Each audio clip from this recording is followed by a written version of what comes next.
All right, hey guys, welcome to Through the Bible Verse by Verse, a plain and simple study of the entire Bible, book by book, chapter by chapter, and verse by verse.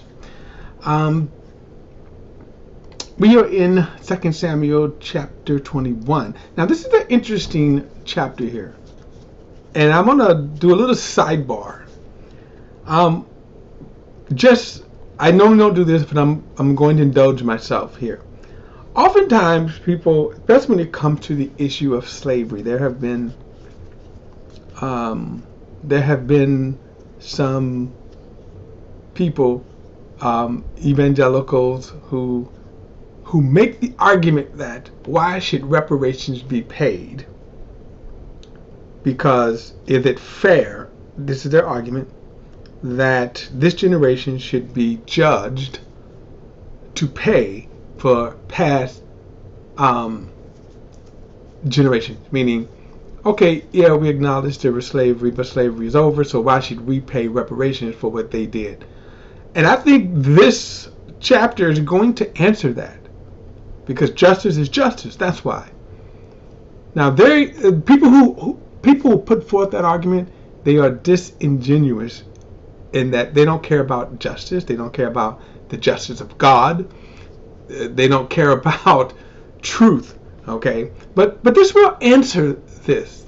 This will answer that question. In other words, which I will oftentimes say that, first of all, America's sin of racism didn't end in 1865. Remember, we had a whole other 100 years that bring us all the way to 1965. I was 5 years old when the Civil Rights Bill passed, 8 years old when Dr. Martin Luther King was assassinated. So, I mean, America's sin, and guess what? The church's sin goes even 30 years past that most of the church's sin of racism, and that's a mouthful itself, that most of the sin of racism, okay, they wouldn't repent for that until like the mid-90s, some of the major denominations. So, when we talk about, and again, I'm not going to get into that discussion. However, I am just indulging to say, here is a biblical answer to why should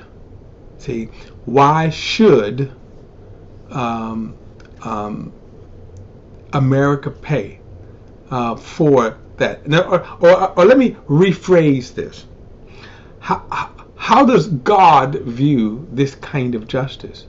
Is God unfair? And we're going to see that David is all of a sudden now is going to be plagued, and all of a sudden he's going to like, what's going on? And God is going to point to Saul, something that Saul did. And that's why I say I want to just kind of put that thought out there. However, all right, so that is where we're going to go with this. David has crushed two major rebellions, and now this happens. A plague happens, and he's wondering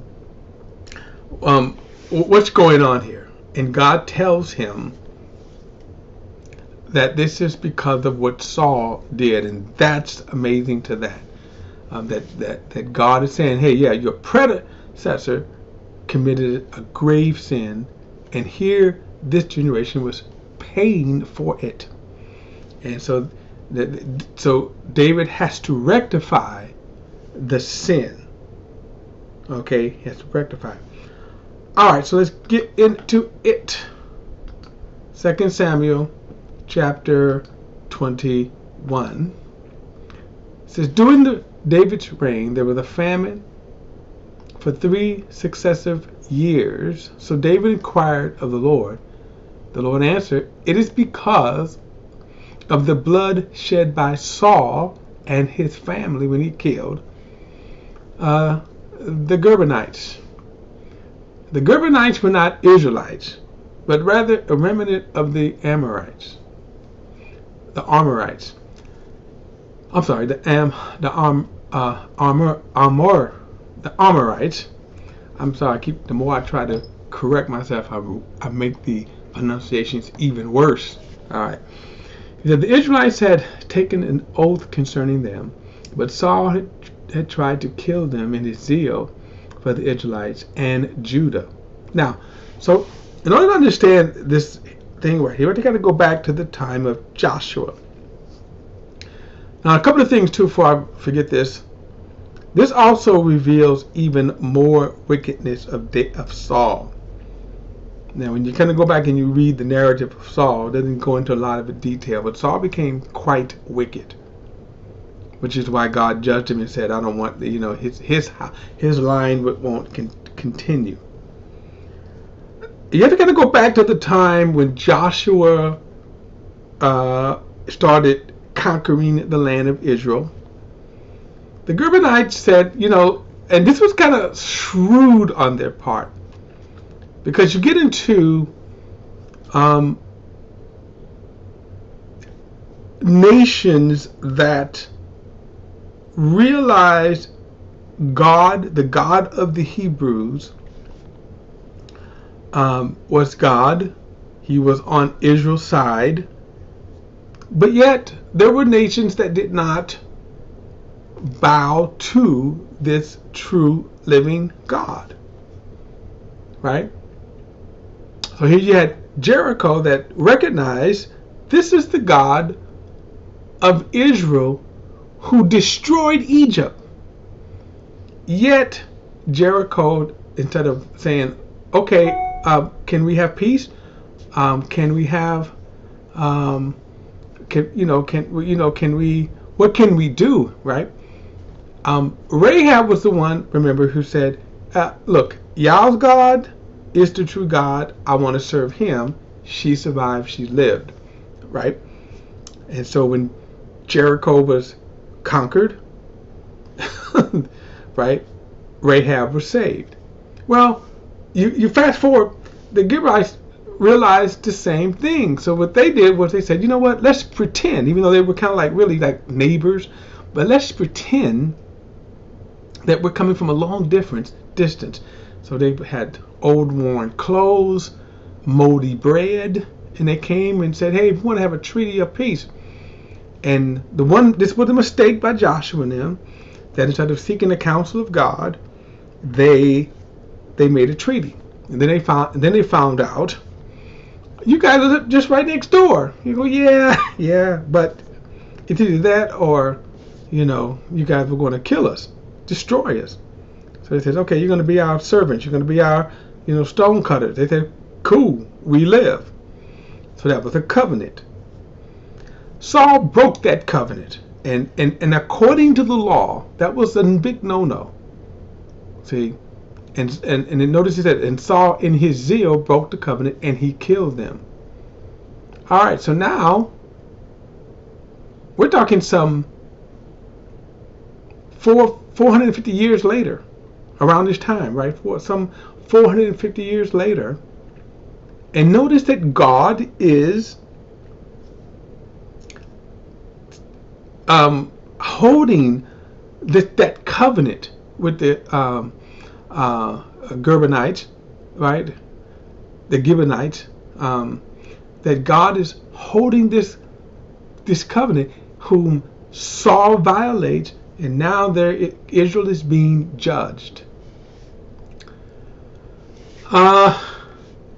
So verse 3, he asked the Gibeonites, what shall I do for you? How can I make atonement so that you will bring a blessing on the Lord's inheritance? The Gibeonites said to him, we are not asking for money from Saul or his family, and we cannot put anyone to death in Israel. Whatever you say, I will do for you, he said, David meaning. And they replied, as for the man who annihilated us and plotted to destroy us so that we would not exist within the whole territory of Israel, that 7 of his male descendants be handed over to us, so we may hang them in the presence of the Lord at Gibeah of Saul, the Lord's chosen. And the king answered, I will hand them over. Now this is kind of, again, you may think, wow, these were the days that they live in, but this was, right, cruel. Now watch this now. These were the descendants of Saul. So now you can even go a step further and say, look at this. Saul Saul, his descendants could say, why am I paying for my father's sin? And notice that God is allowing this. He said, David spared Mephibosheth, the son of Saul, Saul's son Jonathan, because of the oath of the Lord that was between David and Jonathan, Saul's son. But okay, so he spared Mephibosheth. Now it's kind of interesting.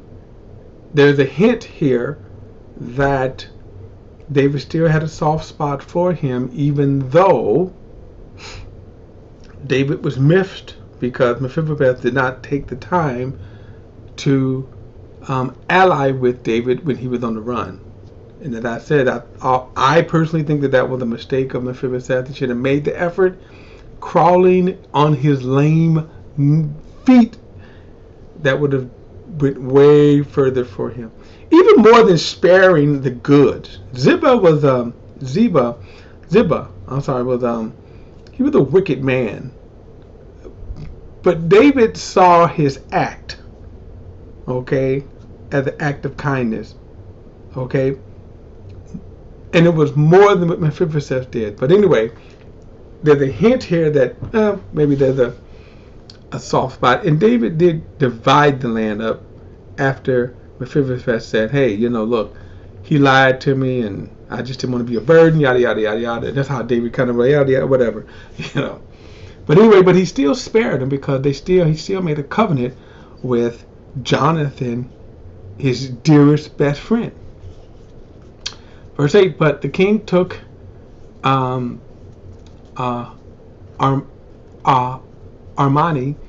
and Mephibosheth,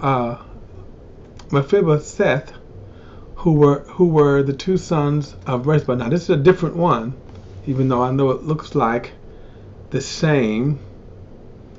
Looks like the same, but they had different mothers. Okay, different people altogether. So anyway, who were the two sons of Rizpah, daughter of Ai, had born to Saul, and the 5 sons of Merab, daughter of Saul, had born to Adriel, son of Barzillai, the Mahilite. Now remember, these names are, besides me butchering them, very common names. So a lot of times you have to identify the names by the sons of, like the son of this person. That's how you say the difference of them. Verse 9, and he handed them over to the Gibeonites, and they hanged them on the hill in the presence of the Lord. And the 7 of them died together, and they were executed in the first days of the harvest, at the beginning of the barley harvest. Now, again, we may look at this and say, this is harsh and cruel, and yes, it was. In other words, we don't do it today. We have moved on, we have grown, but again, signs of the time. Okay. Verse 10, Rizpah, Ai's daughter, took sackcloth and spread it out for herself on the rock from the beginning of the harvest until the rain poured down from heaven on the bodies. She kept the birds of the sky from them by day and the wild animals by night. Now, kind of interesting, because they probably should not allow them to stay overnight anyway, but verse 11, when it was reported to David what Saul's concubine Rizpah, daughter of Ai, had done, he went and got the bones of Saul and his son Jonathan from the leaders of Jabesh Gilead, and they had stolen them from the public square of Bethshan, where the Philistines had hung the bodies that day. And the Philistines killed Saul at Gilboa. David had the bones brought from there, and they gathered up the bones of Saul's family who had been hung, and buried the bones of Saul and his sons Jonathan at Zelah in the land of Benjamin, in the tomb of Saul's father Kish. They did everything the king commanded them. After this, God answered God answered prayer for the land. Now, in other words, he healed the land. Notice it talked about this was the beginning of the barley season, so God blessed the fruit. Okay. Now again, there's a lot we cannot explain. That to us it does seem barbaric. I mean, even from God's perspective, but this is something that God did, and God. Again, my point is we can't give explanations where God doesn't give explanations. Verse 15. The Philistines again waged war against Israel. David went down with his soldiers, and they fought the Philistines, but David became exhausted. Now remember, David's a little older now. As I said, David could be in his 60s around this time. Okay? Verse 16. First, and certainly he's not the David of the 30s, in his 30s and his 40s, right? Verse 16. Then Benab, one of the descendants of the giants, whose bronze spear weighed about 8 pounds, and who wore new armor, intended to kill David, but Abishai, son of Zeruiah,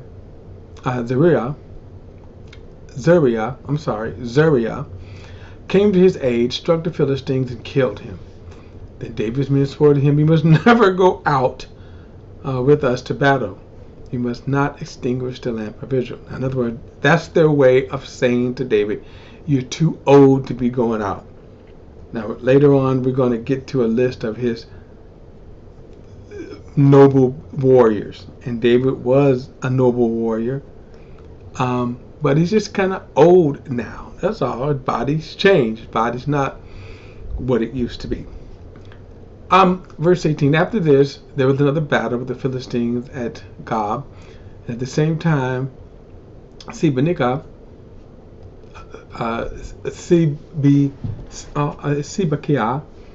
the Hushakite, killed Sap, who was one of the descendants of the giants. Now, you'll note again that he's referring to the giants. These are the same giants from Gath. They were big guys, okay, huge guys. This is where Goliath comes from. Once again, there was battle with the Philistines at Gob, and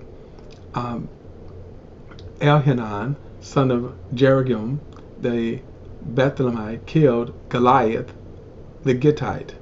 Okay, now remember, Goliath of Gath was who David killed. This is Goliath, the Gittite. The shaft of his spear was like a weaver's beam.